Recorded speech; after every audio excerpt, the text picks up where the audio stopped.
Welcome to the Standard of Truth podcast, hosted by historian Dr. Garrett Dirkmott, where we explore the early days of the Church of Jesus Christ of Latter-day Saints and gain rare historical insights into how a young farm boy was able to establish a new church and grow it by way of visions, manifestations, and miracles.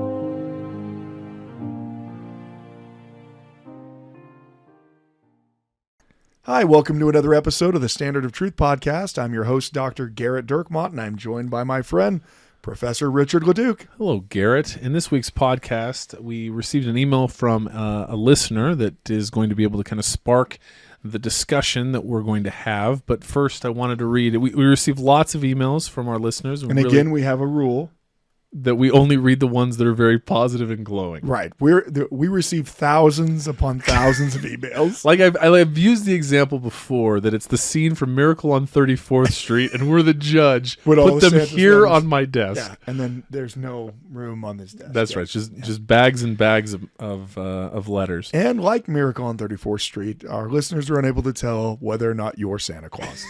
That's right. So I wanted to read and I have to say that some of these emails, the majority of them, are just absolutely hilarious, and that either that they're just generally really funny people, or that they spend a lot of time. Either way, the emails are of the highest quality. Yeah, very good. All right, so here we have, hello, Dr. Dirkmott and Professor Leduc. I just wanted to write in and thank you for the amazing job you do on the podcast every week. Oh, shucks. Oh, that was very nice. That's very nice. I thoroughly enjoy listening to the episodes, and I love the variety of topics you guys discuss. To date, I have downloaded and listened to every episode twice, and I'm currently cycling through them for the third time. Wow. So the 12 downloads we get, he's doing it twice. Yeah, Dave's so we bringing only get 10. He's yeah, just doing it twice. Thank you for upping the numbers. Well, we've actually done the focus groups and the studies. It's the 12th or 13th listen. Yeah, that's what we find. That you listen to it one time, you hate it. You listen to it the second time, you hate it more. Third time, you're annoyed. Fourth time, you hate it. Fifth time, you start to soften a little. Sixth time, you go back to hating it. Seventh time, then you start to come around. That's what I've found. That's what my wife tells me as well. That's what the science tells us. Let's see. You'll be happy to know that I still find them fascinating and haven't fallen asleep once. In my opinion, they are the perfect blend of well-researched historical facts, comedic entertainment, and spirit-filled testimony. And I don't even mind learning about the townships, the Treaty of Guadalupe Hidalgo, and the former failed presidential campaign slogans. Oh, those are our three big ones. He missed Japanese rice tariffs, but other than that, he nailed it. It's because we've never actually covered that one, but we did cover Rumsey Dumpsey, Colonel Johnson shot to Tecumseh. That's right. That's a lot. As for suggestions for upcoming episodes, I don't really have anything to recommend. Although a few weeks ago, a listener wrote in, and I think we're about to start a war here, Garrett. Well, it's going to be between Utah and Missouri. So. That's right. A few weeks ago, a listener wrote in and complained about the way that Richard said the word Missouri, claiming that because they, the listener, were from Missouri, they know how to pronounce their own name, the state's name. Well, that's interesting to me because every time I turn on ESPN and see the University of Missouri playing anybody, it doesn't seem like they know their state's name. All I see are signs and T-shirts everywhere saying Mizzou, which isn't even close to Missouri. In all seriousness, thanks again for the wonderful podcast. Thursdays are now a bright spot in my week, and I'm hoping for at least 38 seasons. That's when you'll get to polygamy, right? So in a previous podcast, we did say 18 seasons we'll get to polygamy. So 20 seasons ahead of that. No, I want to keep. It's now been pushed down to 38. This email was so good. We're pushing polygamy to season 38. That's pretty good. On his recommendation. So him bringing up my pronunciation of Missouri. We're making. They're teasing a little bit on legacy, right? Which is where we get this. Yeah. Happy business all these moments. And he's referencing an email from Ari, who is from Missouri, now lives in Utah. and feared that we were confusing him with rednecks of other unnamed states that he did not want to be lumped in with. That's correct. Well, so we received an email from Ari this week, and it was very, very funny and very well written, and very long. and very long. We're not going to read the whole thing here. So what we will read is that I responded to that email and said, "Dear Sir." Why did you just say Ari? What are you? Well, Are you applying for a job? Are you asking him to disconnect your cable? Why would you say dear I sir? don't know.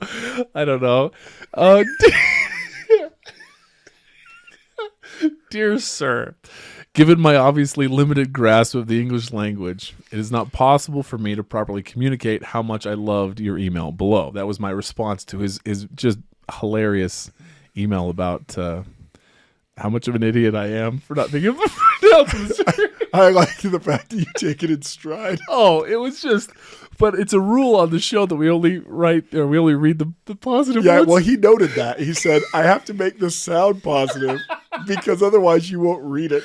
And you know what? We're not reading it. You didn't make it sound positive enough. How about that? So, anyway, so then in response to my Dear Sir email, he said, "You might love it a little more if you knew that there are exactly 2 Aries in the same ward that listen to your podcast."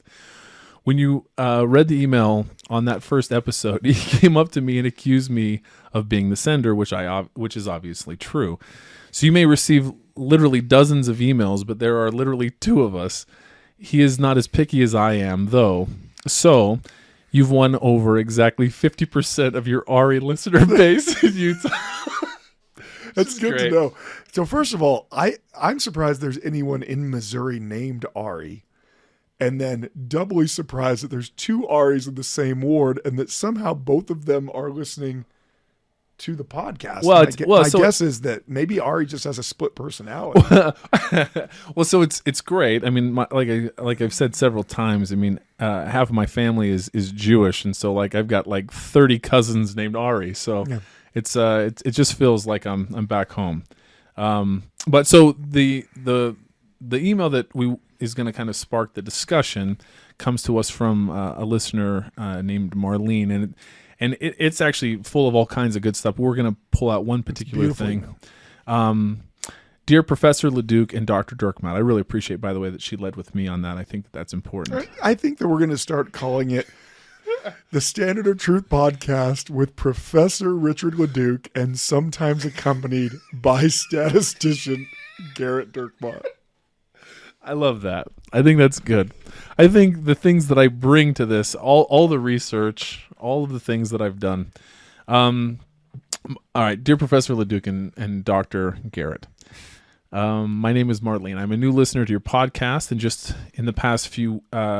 just this past weekend, I finished listening to everything. I wanted you to know that I appreciate your work and enjoy listening. Since I have a daughter named Rachel, I appreciate the call out of appreciation in nearly every episode to Rachel's mom. It's nice to be noticed.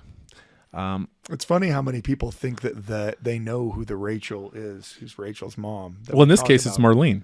Well, right. That's who we were always talking about. But we're going to start. We'll start saying Marlene occasionally now. Just throw it in. Yeah, just throw that in there. But there's actually quite a few people who are named Rachel, and so there's actually quite a few people. They're like, "Oh, is it so and so's mom?" Nope, it's not.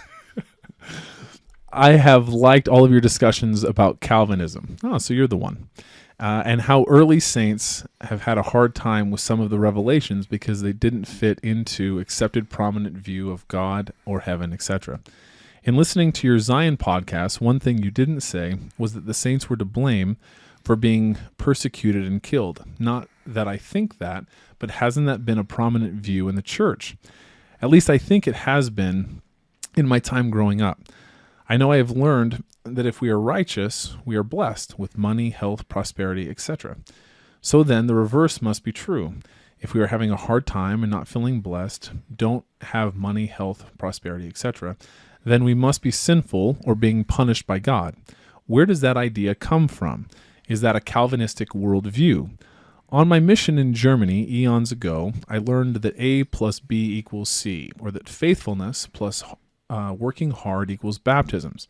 Since it was Germany, there was not a lot of success, so I figured then that something was wrong with my A or B in the equation.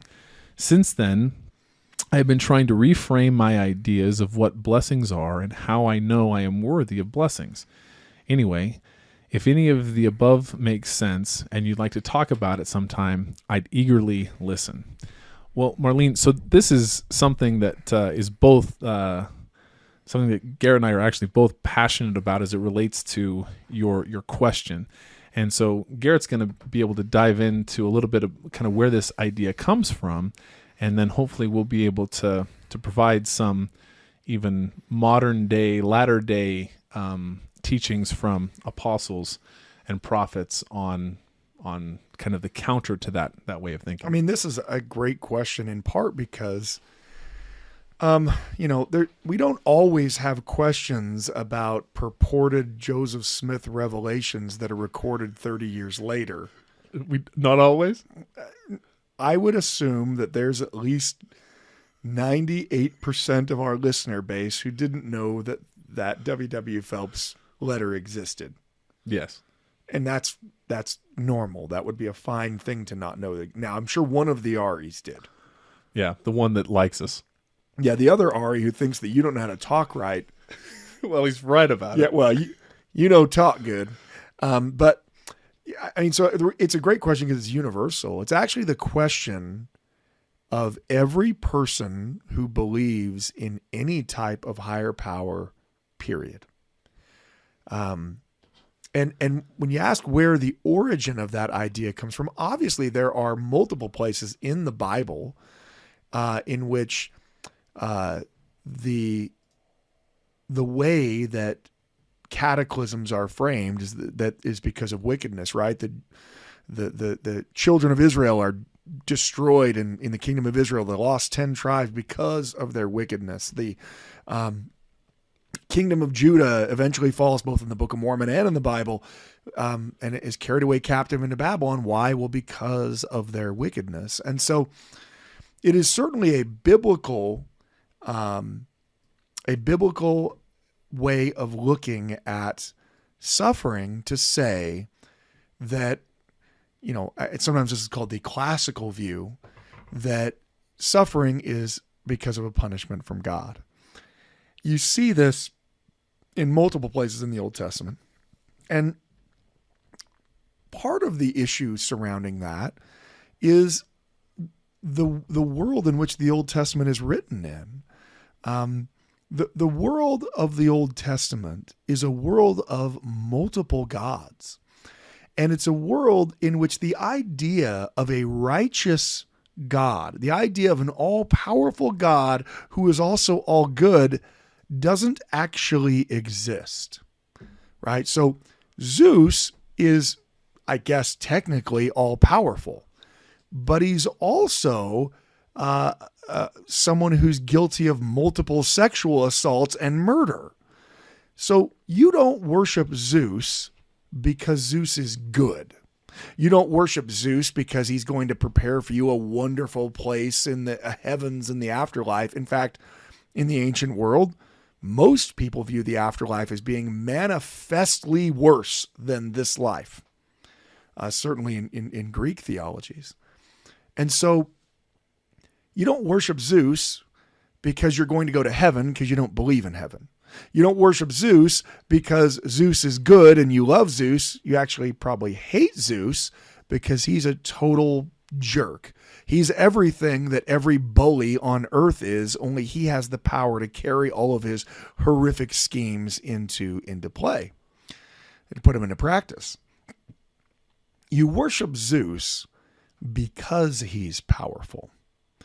The worship of gods in the ancient world, as I've said before on some podcasts in the past that we don't index and we don't have a transcript of, so we don't know when it was.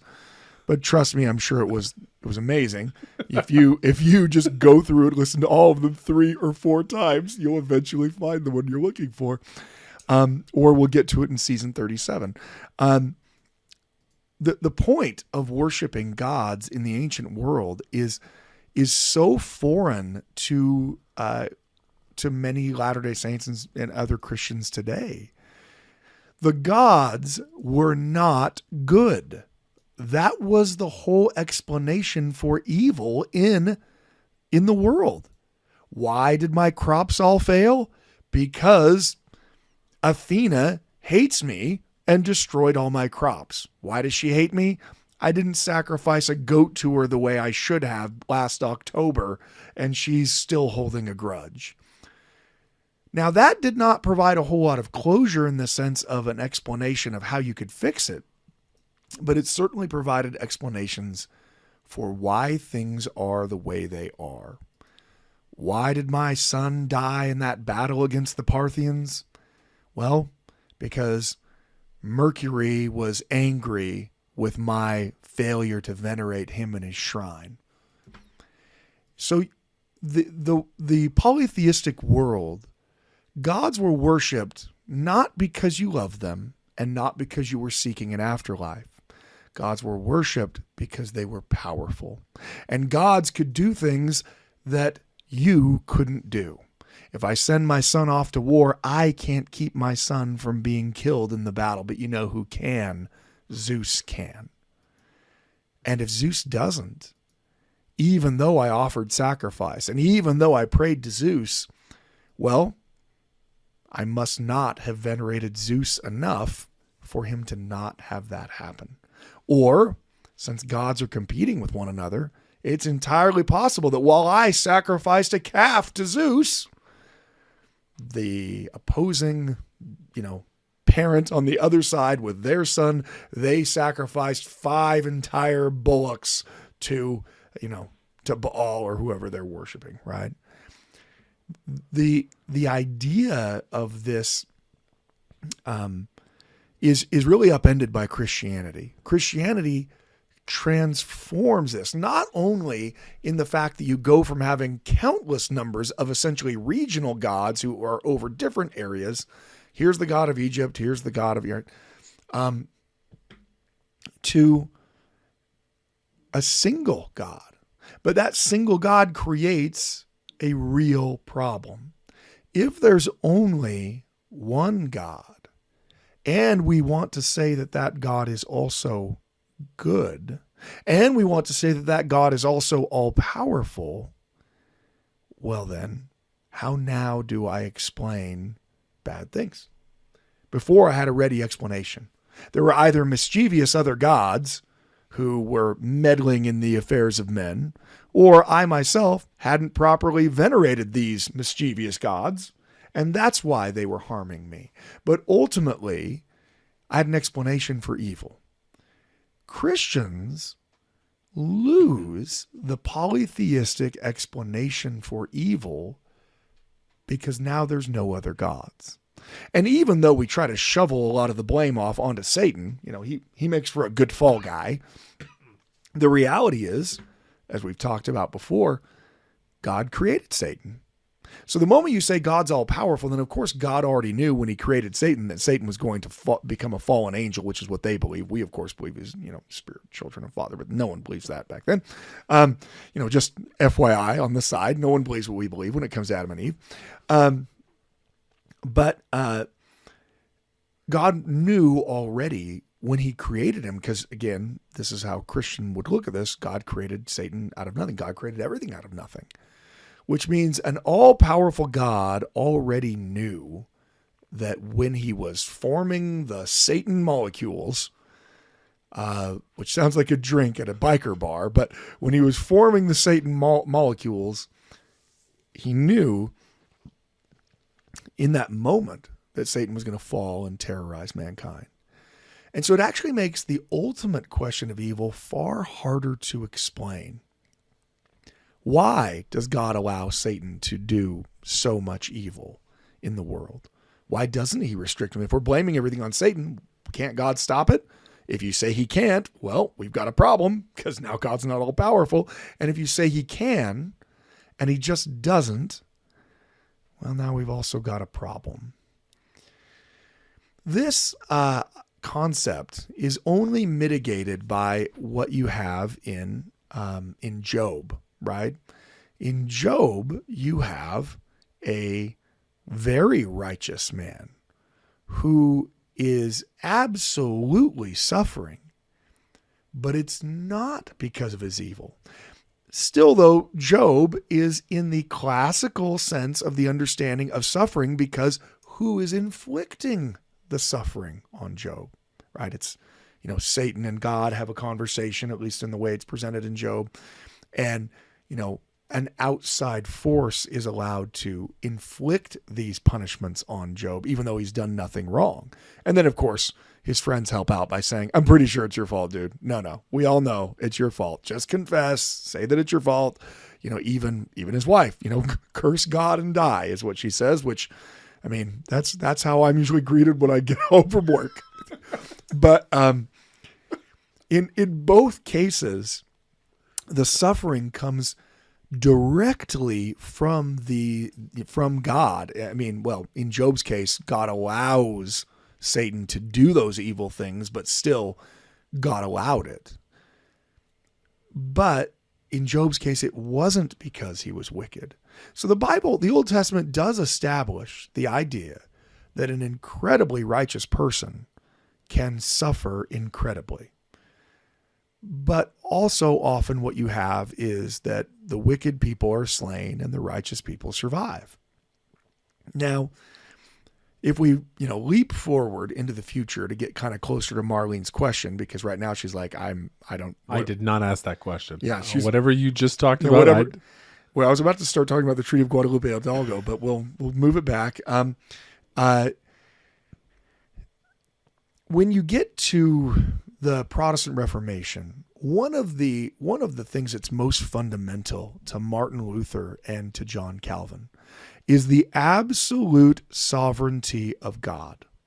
Meaning, look, if you think you're doing something to quote unquote save yourself, you're not.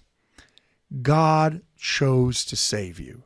God does whatever God wants to do. When the question is asked, well, why doesn't God do X or why doesn't God do Y? The answer is always, it's none of your business because God does whatever God wants to do. Are you saying that God willed this earthquake to happen in Portugal and kill everyone? Well, of course, because nothing can happen outside of the will of God. They carried that forward to salvation as well. And again, we talked about Calvinism, but part of the appeal to it is it's logically consistent. What is more likely?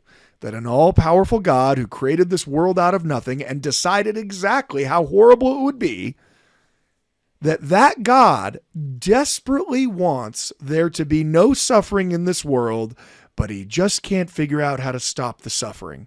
He's all powerful. He creates universes, but he can't figure out how to get the Knicks a winning team. I mean, right? I mean, he's all powerful, except he just can't do the only thing that he wants to do.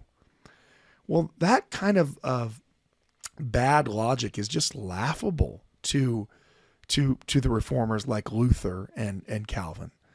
How can you claim that God isn't doing exactly what God wants to do?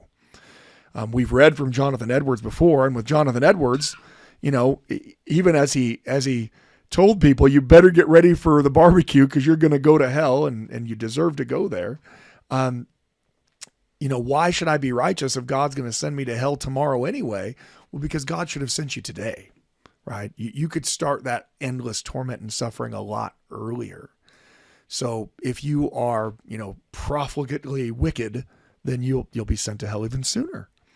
So the idea was very easily correlated in not only in Europe, but in early colonial America.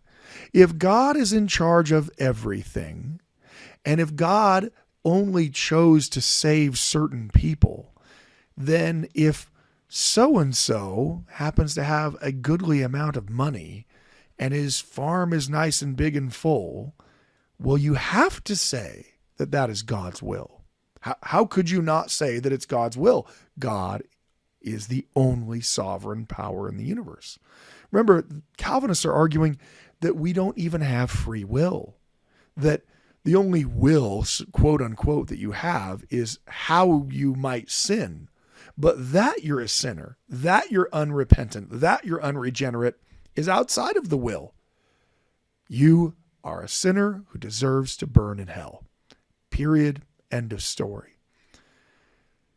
If it seemed that you had no money, that all of your business ventures that you attempted to do failed, well, who else could you blame that on? I suppose you could blame it on yourself, in which case the reason why your business didn't work out is because you hadn't been worshiping God strongly enough. Or you could blame it on God, in which case you're claiming that God did something God shouldn't have done.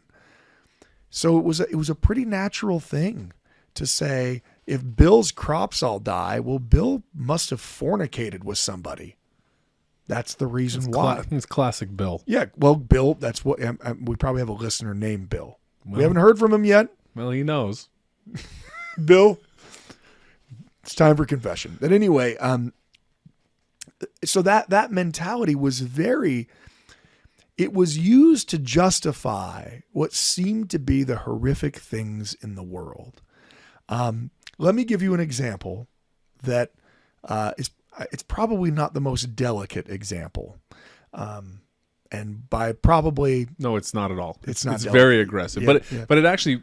It proves the point and goes out to the kind of the logical conclusion that you would come to take into the first place. Once you determine that everything is the will of God, that everything that happens because God wills it to happen, well then, things that appear to be horrible in the world, you can easily justify by the fact that God must have willed it.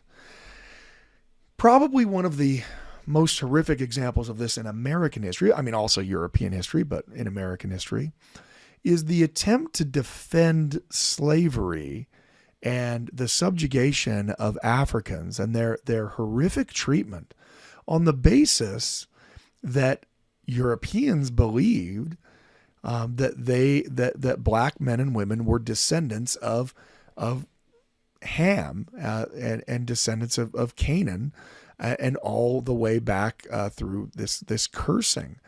They were cursed with a darker skin, and that darker skin was the mark that they should be servants and slaves to everyone. I want to read to you from a published sermon from 1742. So for those of you doing math, this is, more than 3 decades before the Declaration of Independence. This is at the times of the American colonies. And this is what this preacher, his name is James Bate, and he's obviously an Anglican minister. He's giving this sermon in England in 1742, and he's actually giving it, as the published version states, as a way of supporting the king's statement on the expansion of the British Empire, essentially. How do you justify the expansion of the British Empire? So again, 1742. If it is to be asked, where is the justice of God in adjudging the whole posterity of Ham to a state of slavery? I ask again, where is God's justice in making some men either rich and wiser than others, or in blessing some nations with free government and a gracious prince, while others are cursed with lawless tyrants? It must be remembered, too, that God's justice stands clear of all imputation in this case. So speaking of slavery, first and foremost, one of the things that he wants you to understand is, how dare you call slavery unjust? Because God is the author of all things. So if God is the author of all things, then that means God's also the author of slavery. And if God's the author of slavery, who are you to claim that it's not just? Now, that argument is a pretty bad argument in today's day and age. But that, as you can say, I'm reading it. Because it is a notorious truth. Now, this is great, a justification for slavery. It's a notorious truth that Africans live happier lives by far in their state of slavery than at home in liberty. And if their captivity be a means of instructing them in Christianity, they will then have the most ample reason not only to be contented under their burdens, but even to thank God for the advantages they reap from their slavery. Now, the charitable instruction of the miserable creatures is the main design of the collection which I now recommend to your favor. So the argument that's being made is that, in fact, slavery is God's will in order to aid these Africans who wouldn't have the instruction of God otherwise. I know that for Latter-day Saints, this is a pretty uncomfortable topic, given the fact that in early Latter-day Saint history, Latter-day Saints also accepted this belief. This was a common belief well back into the Middle Ages, let alone in the early colonial American, early United States history. The belief that that blacks in Africa descended from Ham and Canaan is not a Latter-day Saint belief, right? Latter-day Saints have that belief because of the culture they're around them. Then, of course, they try to find ways to structure that in their own revelations in Scripture. And, such teachings have been totally repudiated by the church today. And important that we all understand that. But here in 1742, this rector of this church is giving not only a justification of slavery, but in fact criticizing those who don't accept slavery as not really accepting God's will. He goes on here to say that God has most miraculously enlarged the borders of Japheth, for he has given all America to the European princes, which is one of the finest parts of the world, and 5 or 6 times as big as the country allotted to Japheth, which we now call Europe. 'Tis further said that Japheth or the Europeans shall dwell in the tents of Shem, and accordingly all nations in Europe have numerous settlements in Asia for the carrying on of their trade.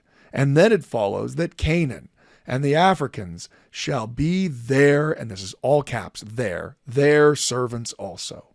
So that when you see, he who gave us dominion over the beasts of the field has also given the Europeans and Asiatic nations a right to make use of these African slaves. And God has set a mark upon them in the blackness of their complexion, and that we cannot fail of knowing them. The way that Reverend Bate closes this is probably the most disgusting, but also the reason why I'm quoting this hideous document.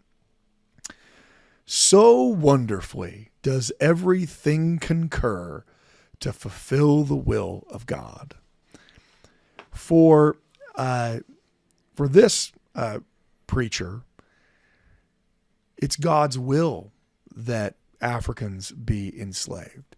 And if it wasn't God's will, well, then they wouldn't be enslaved. It's God's will that European nations dominate and destroy the Native American peoples of North and South America, because if it wasn't God's will, then it wouldn't happen.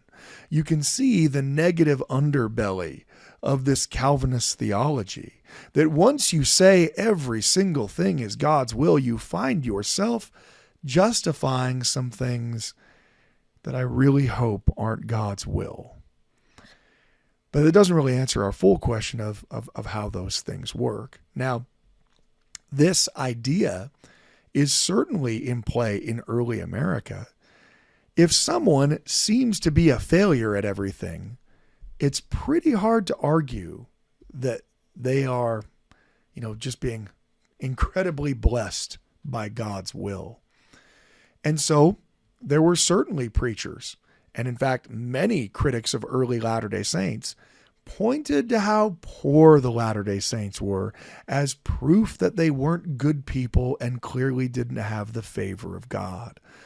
One visitor to Nauvoo, a European socialist actually, made this commentary to Joseph in 1843 that, well, it sure seems like you have a lot of poor people here. And Joseph's response was, well, we used to have a lot of lands and they were stolen from us in Missouri, which is not only true, but also the reality is, as humans, whether we intentionally do it or not, the tendency that we have is to see people in a suffering condition and think they must have done something to deserve this suffering.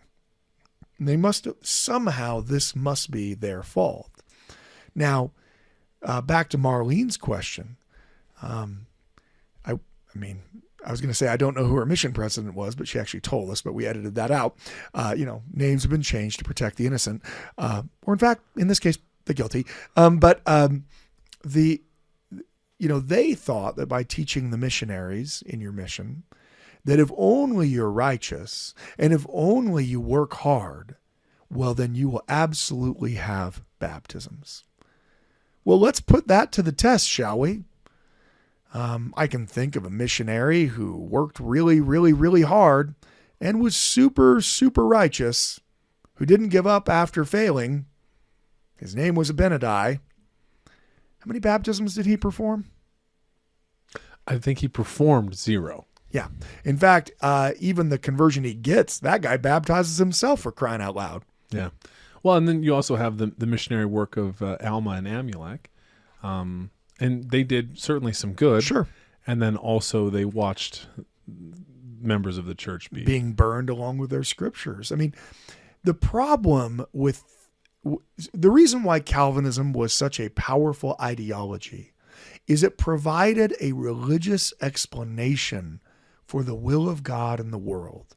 And the confusion that was wrought by monotheism, claiming that there's only one God and yet you have this world filled with all kinds of horror. Well, in some ways that confusion was mitigated because everything that happens is God's will. And so even horrible things happen. Why do they happen? Well, they happen to teach us something. Now, look, Latter-day Saints do believe that mortality is, in fact, to teach us something. But that's not usually how Christians following this ideology preach it. In America, it's a very common thing to hear this false doctrine. Every single thing that happens for a reason. Unless you are saying that the, quote, reason, quote, is because you chose to come to earth, there's actually a myriad of reasons why we suffer. But ultimately, it's because we are here on a fallen earth that we chose to come to. And that's essentially one of the main points, right? Is that this isn't a creation out of nothing. There is no trick to come here. We might not have known the specifics of the circumstances, but we certainly knew at least the general lay of the land. And we chose to come anyway. And so that therefore things that happen, some of them through the agency of others and some of them just because of the frailties of mortality, at the end of the day, there's no trick when we chose to come. Right. We chose to come to a fallen world. And yet, although we aren't Protestants, as I've said before, sometimes we desperately wish that we were. We want to have answers to every question. We want there to be a very easy explanation. And sometimes that explanation is just, it's the will of God. But even those answers, as we've traced them in our various podcasts, they fall short. Even if we say things like, well, yeah, that happened, that horrible event happened because now I know better how to help other people. Well, that does give us comfort, I guess. But could not God just give me that information without the horrible trial? And I think that really kind of approaches the subject that we have to be careful and tiptoe around because we feel so uncomfortable around it. And that is God, in the classical sense, truly all-powerful? Meaning, can he literally do everything that he chooses to do? Could he save us in our sins, right?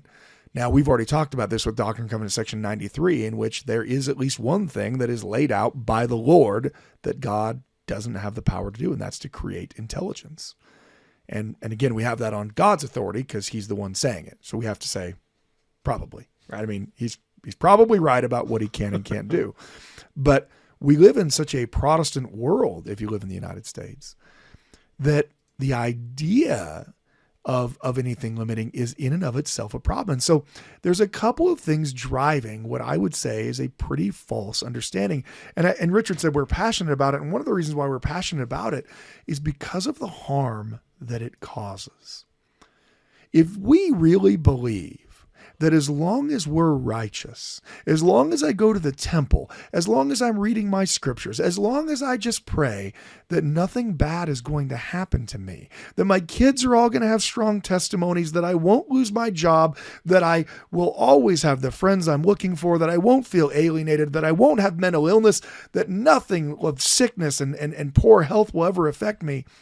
If we actually believe that, well, what happens when any of those things happen to us? Well, and so this is what Marlene says in the email, right?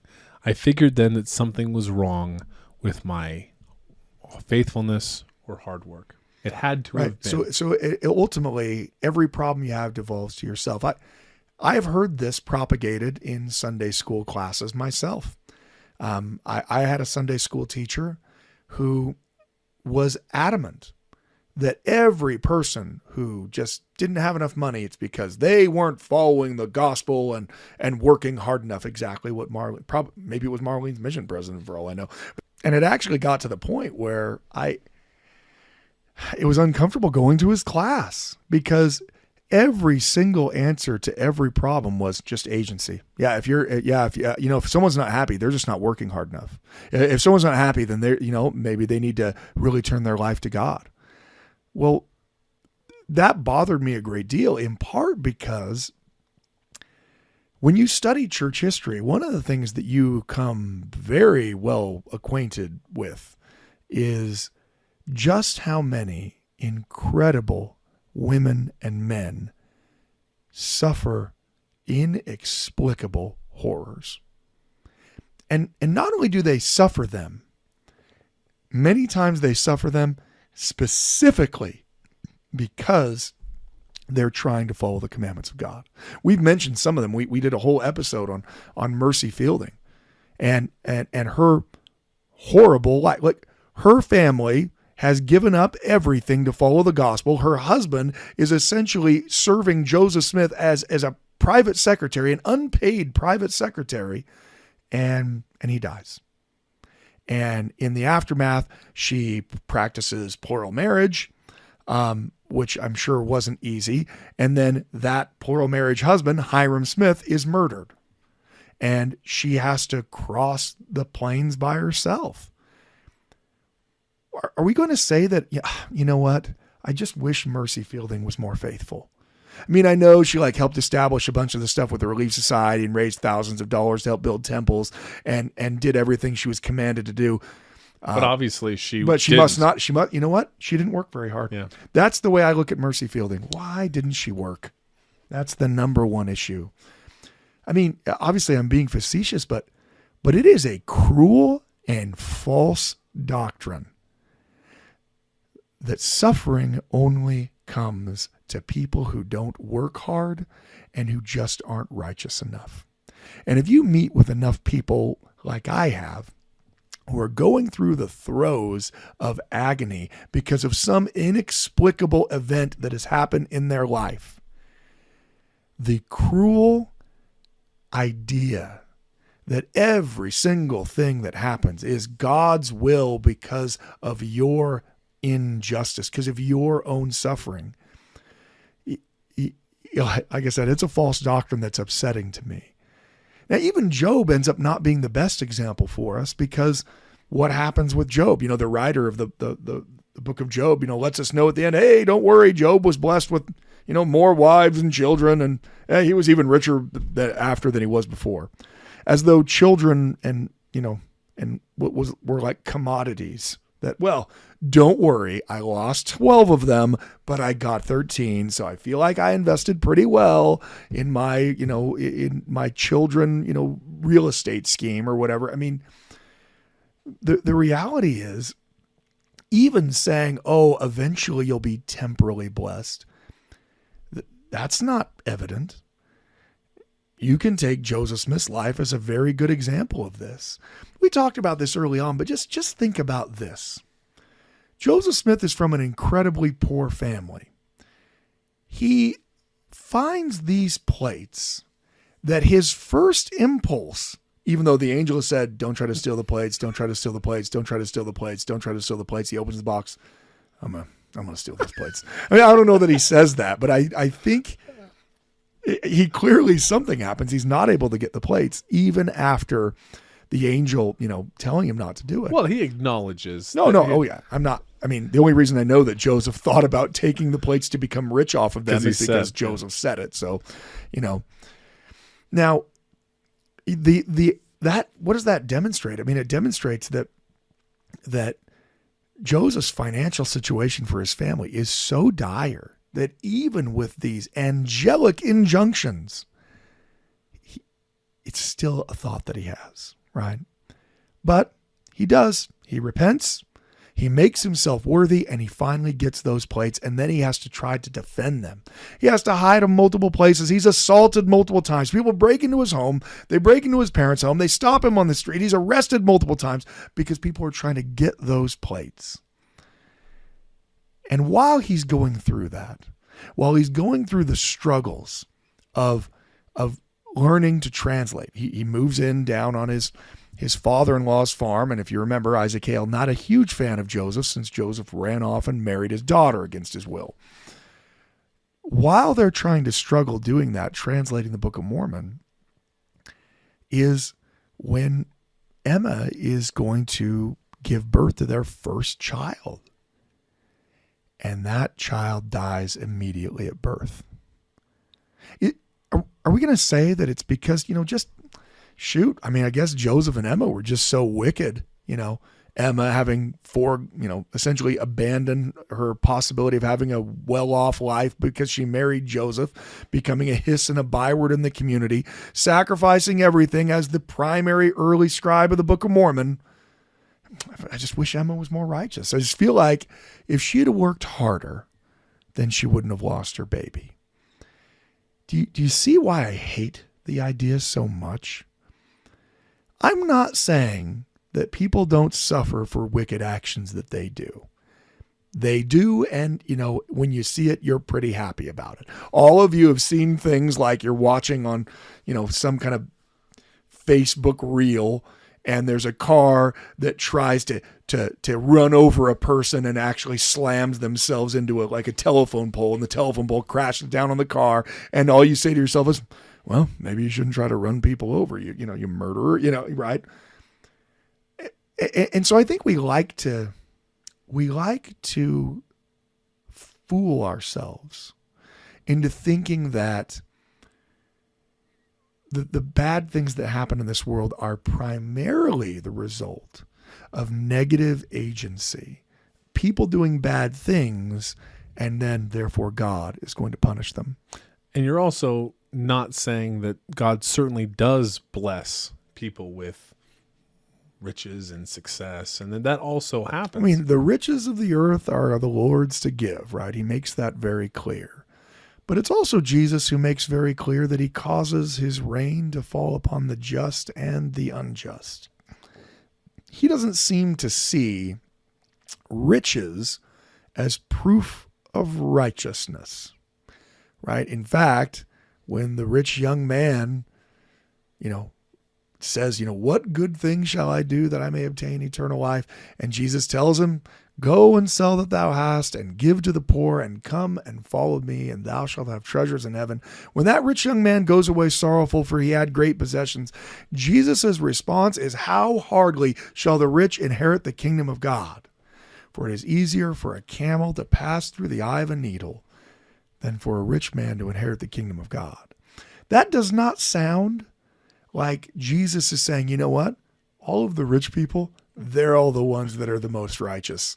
They're the ones that God has blessed the most because of their righteousness. That pronouncement was so troubling that what was the apostles' reaction? Who then can be saved, right? Because their worldview was a worldview of course, the people that are rich are the ones who are blessed and favored of God, because that's what their culture taught them. Their culture was just wrong.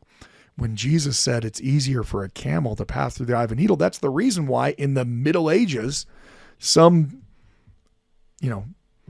very bored monk who thought that, well, maybe I've got a little bit too much land. I don't want this to apply to me, came up with the argument that, actually, a camel passing through the eye of a needle, there was in Jerusalem like a really short gate that the camels had to pass through, and they had to get down on their knees, and they had to crawl through on their knees, and they had to take all their burdens off of them to get them through, and it was just so hard. But don't worry, you can do it, but it's just like so hard. There's literally no evidence of that being true at all. I realize it's repeated. It's repeated even in some church things because historians believe that was the case well into the early 20th century. And then they realized that there was no evidence for it at all, and that they traced it back to, to the Middle Ages, where this idea was essentially invented. It was invented why? It was invented because they wanted there to still be a connection between God blessing people because they're righteous and their wealth. Now, again, I'm not saying that God doesn't bless people. Of course God does. But it's a pernicious thing to believe that the way God blesses us for the things that we do is with temporal wealth and well-being alone. That if I'm a missionary, the way God blesses me is he takes away the agency from that German that I'm trying to teach and forces him into whatever baptismal font I find there, which they probably didn't even build any because outside of Elder Uchtdorf, no one was ever baptized.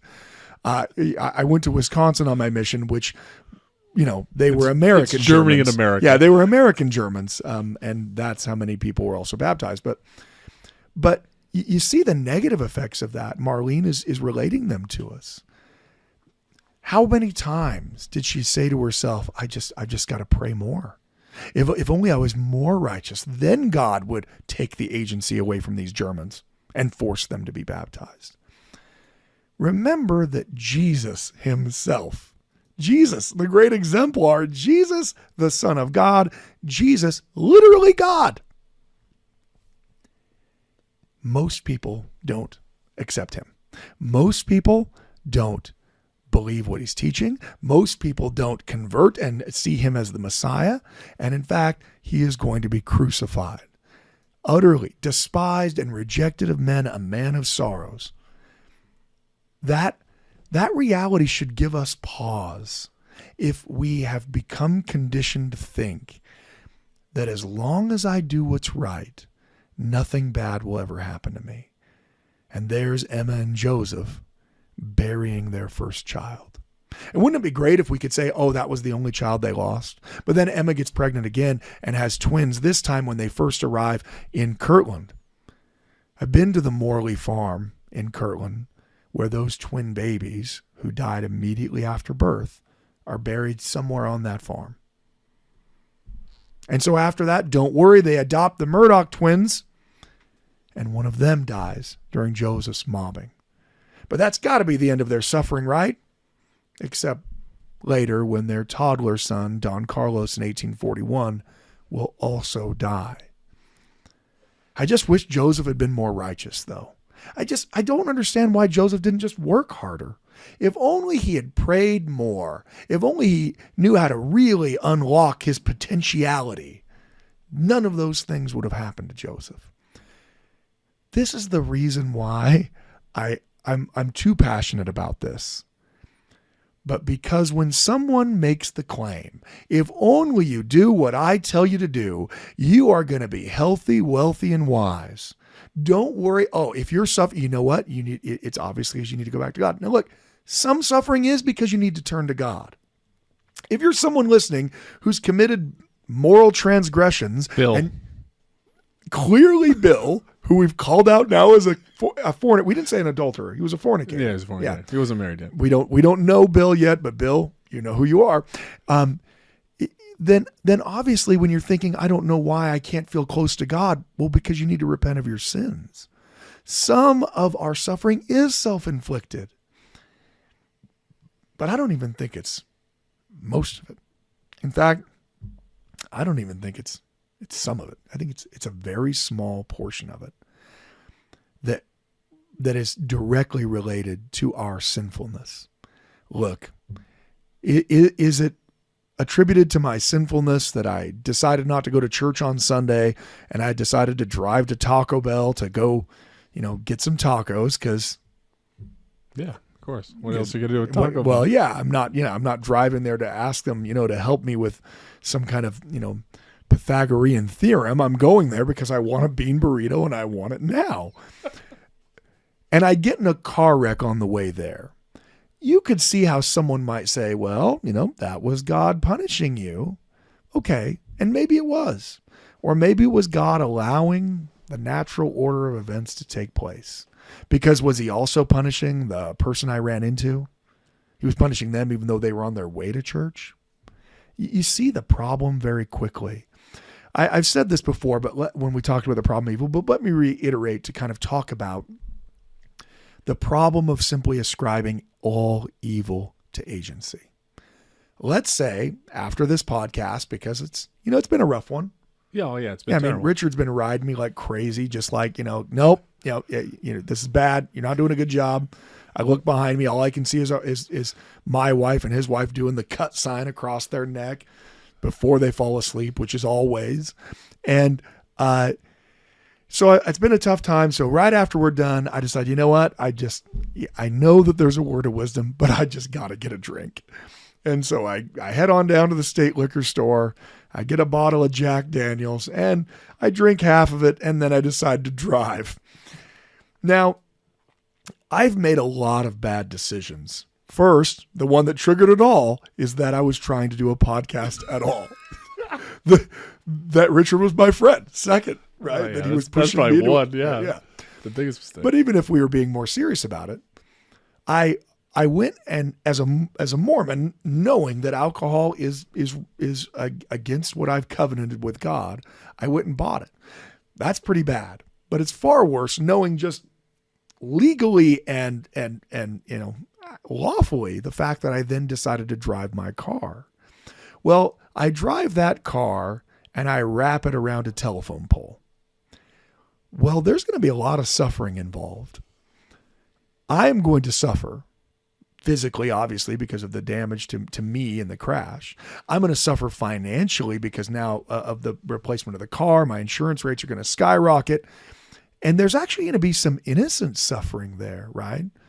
And I'm not talking about the telephone pole, though there maybe is a tree hugger here like that. That pole died for you. My kids are going to suffer. Not only the shame of me being sent off to jail, but if you think BYU is very keen on employing DUI drivers, they're not in the religion department. So I'm going to get fired. We'll probably lose our house. We will have enormous amounts of long-term suffering. And while you could argue that it's just for me, how just is it for my kids? Did my 8-year-old? Yeah. God's saying, yeah, you know who we really had to punish? Annika. This is her fault. Why did she let her dad become a drunk idiot, right? So already our argument that everything that happens is simply justice for whatever actions we've done, you can already see how quickly it starts to break down. Yet I would say most Latter-day Saints would still say, well, in a world of agency, that's, you shouldn't have been drinking and driving. I feel bad for you. I feel bad for your daughter, but welcome to your new job that you ride your bicycle to at that same Taco Bell because you've been fired from BYU. But now we change the scenario a little bit. And this time I don't wrap my car around a telephone pole. I wrap my car around someone else's car. And I kill 3 people in it. Now, that family is going to go through unimaginable suffering. Suffering that can't be described, suffering that will be with them for the remainder of their life. And they were just on their way to church, right? They didn't do anything wrong. I was 100% culpable for the fact that they died. That's a lot harder for us to take, because instead of the kind of indirect suffering that my kids have because I'm an idiot, that we've all essentially everyone's come to terms with this, right? Richard's already come to terms with it. Absolutely. Garrett's an idiot, so obviously his kids are going to suffer. That's what happens. Now, this is a much more difficult thing, because this other family is suffering this permanent loss on the basis of my choice. Still in all, Latter-day Saints and many Christians who believe in free will would, kind of hang their head a little bit and say, yeah, that really is a tough situation. But if you believe in free agency, then you believe that people have the ability to do terrible, terrible things to you. Do you think that family that I hit just wasn't righteous enough? Why didn't they pray more? And then God would have sent them a different direction to church. Why didn't an angel intervene and appear to them and say, hey, don't go this way. Drunken Garrett's headed your way in his car. None of those things happened. So do we attribute the fact that God did not use his all power to intervene to the fact that these people were clearly wicked? I really, really hope we don't do that. Now, I have met some people who do, who simply say, you know what, there's probably some sinfulness in their past that's the reason why. And those are wretched people. I'll tell you that. I hope that's not anyone listening. But you know what? If you are that person listening, please stop listening. We don't need that. Or you just change the thing no. that you believe. Nope. You're going to keep believing it and also stop listening. But part of the reason why this idea that you'll hear from your testimony meeting pulpit at times, that every single thing that happens is God's will. I know that Protestants believe that, but we don't. We believe that we all chose to come to a world that we knew would be fallen and evil, and that there would be the potential of people using agency to hurt us. We chose that. We didn't have to choose it. A third of Father's children didn't choose it. We didn't have to choose it, but we did. So why does it make its way so much into what it is that we believe and do? I think first and foremost, it's because of our belief that we can control things. As humans, what do we want more than anything? We want the ability to mitigate our own suffering. That's why we want money. Why do I want money? So I can eat better food. Why? Because there's better tacos out there than Taco Bell. And if I can get them, I want them, right? And so those things, we think we can be more in control in this completely fallen and immoral world if I just count the number of steps I take on Sunday. If only I go to the temple 3 times a week instead of twice a week, then my children won't ever have a testimony issue. If only I know that we're not supposed to drink alcohol or smoke or drink coffee or tea, but you know what? I'm going to do one better. I'm not even going to eat anything that casts a shadow. I'm going to do whatever it takes to make sure, and then I know no one in my family will ever have any health issues.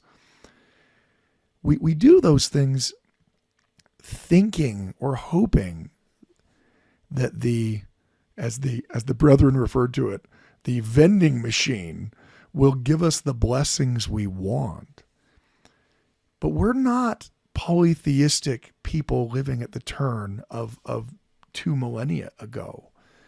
They worshiped gods because they knew if they sacrificed that goat, that then Zeus should make their crops grow. But we don't worship those false gods. Instead, we believe we chose to come to a fallen world fully knowing that there would be suffering, that agency would engender some suffering, but there would be lots of suffering, like the millions of people who die from malaria every year, that doesn't involve agency at all. The people who die from cancer, the people who die from car accidents that are from a spontaneous malfunction of the vehicle. Where's the agency in that? The reality is, we think that agency answers every ill, but this world is filled with injustices. I want to spend more time on this. So in our next episode, we're going to talk about specifically some of the reasons why this prosperity gospel is sometimes found inside of Latter-day Saints, where people really believe that as long as you're righteous, you're going to be more wealthy than other people around you. Oh, as long as you're righteous, none of your kids will ever have a testimony issue. It's not true, and we want to talk about the reasons why. So we'll talk about that more next week. Thank you for listening to the Standard of Truth podcast, hosted by historian Dr. Garrett Dirkmott. If you know anybody that could benefit from the material in this episode, please share it with them. And for more resources, visit standardoftruth.com. Until next time.